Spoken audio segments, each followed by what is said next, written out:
12월 5일 금요일 아침입니다. 한 해를 마무리해 가고 있는데요. 올 한 해 어떻게 살아갔는가? 신앙적으로나 가정적으로 또는 교회적으로 나는 바르게 살아갔는가 돌아보게 됩니다. 지난 삶을 살펴보면 변화가 필요한 부분들이 있습니다. 변화해야 되는데 때로는 안주하고 있는 내 모습을 발견하곤 하죠. 새로운 한 해를 준비하면서 우리의 삶에 개혁이 필요하고 변화가 필요한 부분들이 있다면 내 스스로를 돌아보면서 하나님께서 나에게 요구하시는 변화의 자리, 새로운 자리는 무엇일까 함께 고민하면서 2026년도를 준비할 수 있기를 주님의 이름으로 축복합니다. 오늘 함께 나눌 말씀은 느헤미야 13장 1절부터 14절 말씀입니다. 그날 모세의 책을 낭독하여 백성에게 들렸는데 그 책에 기록하기를 암몬 사람과 모압 사람은 영원히 하나님의 총에 들어오지 못하리니 이는 그들이 양식과 물로 이스라엘 자손을 영접하지 아니하고 도리어 발람에게 뇌물을 주어 저주하게 하였음이라. 그러나 우리 하나님이 그 저주를 돌이켜 복이 되게 하셨다 하였는지라. 백성이 율법을 듣고 곧 섞인 무리를 이스라엘 가운데에서 모두 분리하였느니라. 이전에 우리 하나님의 전에 방을 맡은 제사장 엘리야십이 도비야와 연락이 있었으므로 도비야를 위하여 한 큰 방을 만들었으니 그 방은 원래 소재물과 유향과 그릇과 또 레위 사람들과 노래하는 자들과 문지기들에게 11조를 주는 곡물과 새 포도주와 기름과 또 제사장들에게 주는 거제물을 두는 곳이라. 그때에는 내가 예루살렘에 있지 아니하였느니라. 바벨론 왕 아닥사스다 32년에 내가 왕에게 나아갔다가 며칠 후에 왕에게 말미를 청하고 예루살렘에 이르러서야 엘르아십이 도비야를 위하여 하나님의 전 뜰에 방을 만든 악한 일을 안지라. 내가 심히 근심하여 도비야의 세간을 그 방 밖으로 다 내어 던지고 명령하여 그 방을 정결하게 하고 하나님의 전의 그릇과 소재물과 유향을 다시 그리로 들여 놓았느니라.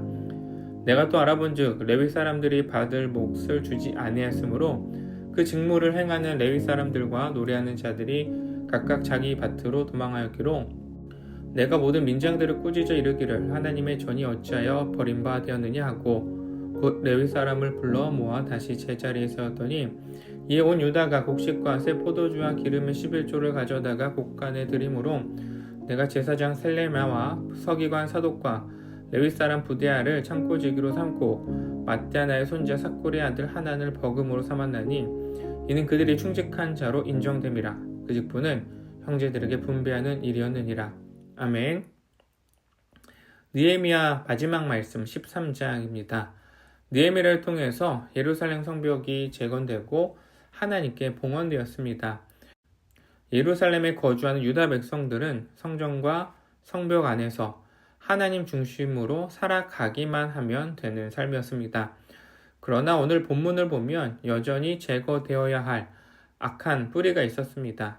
말씀은 1절에 이렇게 시작이 되죠. 암몬 사람과 모압 사람은 영원히 하나님의 총에 들어오지 못하리니. 말씀은 암몬 사람과 모압 사람이 하나님의 총에 들어오지 못한다라고 명시합니다.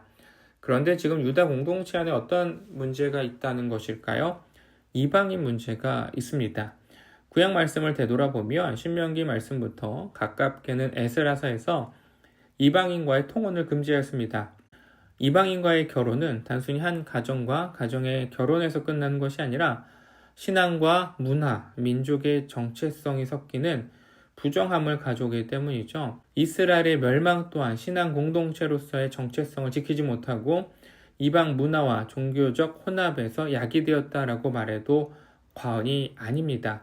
그런데 제사장 엘리야십이 도비야에게 방을 제공하는데 여기에 두 가지 문제가 있습니다. 먼저 도비야는 암몬 사람입니다. 암몬 사람은 1절에 언급되어 있듯이 이스라엘의 총에 들어오지 못하는 자들이죠. 그런 자가 성전을 관리 감독한다? 제사를 주관하는 제사장과 연결되어 있다? 문제가 있어요. 이 둘은 어떤 관계일까요? 분명한 것은 혈연 관계는 아니고요. 그런데 결혼을 통해서 도비야는 제사장 가문과 연결이 되는 인물입니다. 도비야는 스가냐의 딸 유다 여인과 결혼을 했고요. 그의 아들은 제사장 계통에 속한 무살람의 딸과 결혼을 했습니다. 도비아는 결혼을 통해서 제사장 가문과 네트워크를 형성하게 된 것이죠.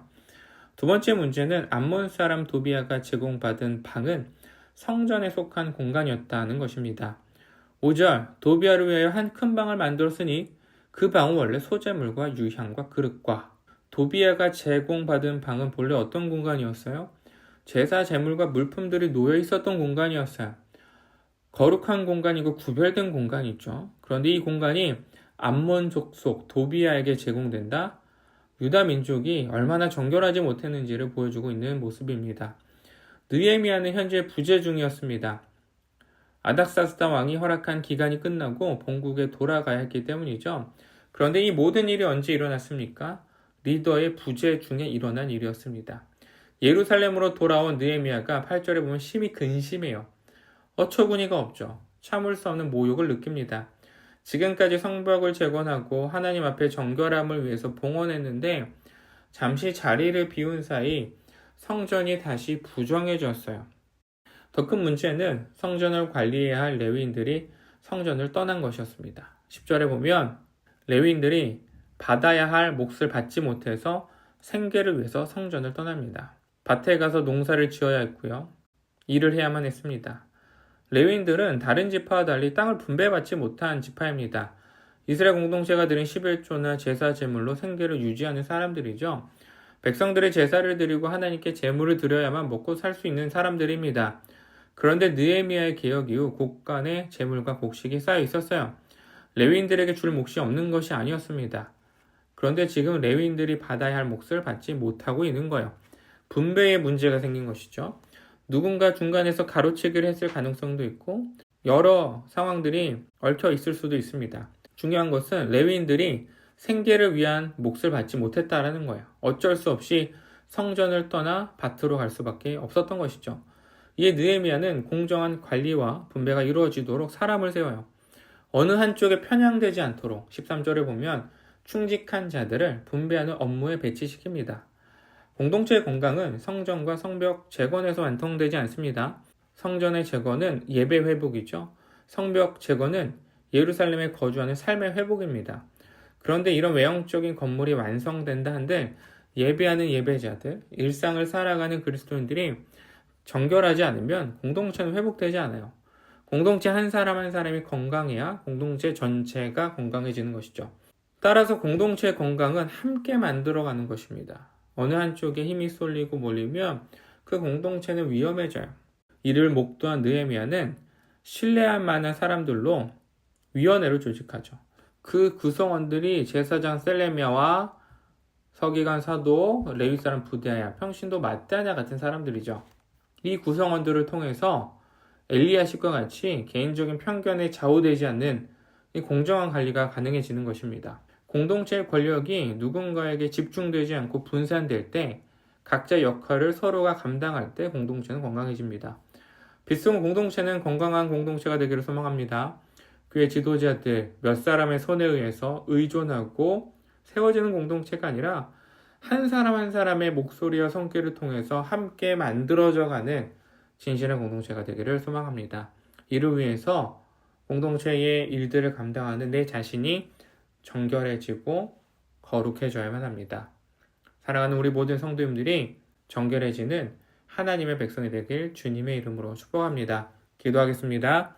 하나님 감사합니다. 느헤미야의 성벽 건축과 개혁을 통하여서 우리의 삶의 자리가 얼마나 건강하고 정결해야 되는지 살펴보게 됩니다. 외형적인 건물이 나를 정결하게 하는 것이 아니고 외형적인 성벽이 우리 공동체를 깨끗하고 건강하게 하는 것이 아님을 살펴보게 됩니다. 내 자신이 먼저 구별되는 삶을 살게 해주시고 또한 공동체를 위해서 기쁨으로 헌신하고 함께 서로를 세워가며 나에게 주어진 일들을 잘 감당할 수 있는 우리 모두가 되게 해주시옵소서.